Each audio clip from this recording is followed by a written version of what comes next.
فقط هیس. اینو ببین. برای خوشگلی که تو خیابون میبینی چشات قلبی میشه. دختر 1000 جور هزینه داره.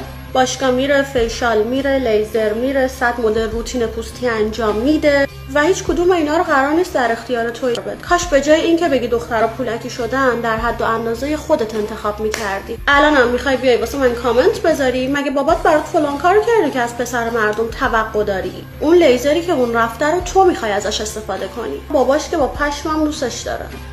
تا حالا به این موضوع دقت کردید که چقدر از این ویدیوها جدیداً زیاد شده و شاید با خودتون فکر کنید اتفاقیه. نه اصلا اتفاقی نیست. این بزرگترین حمله فرهنگی به جایگاه زنان و دختران ایرانی.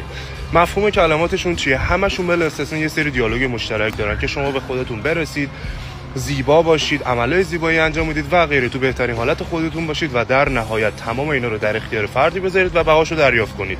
و مهم نیست اون فرد کیه، فقط مهم اینه که بهای شما رو پرداخت کنه.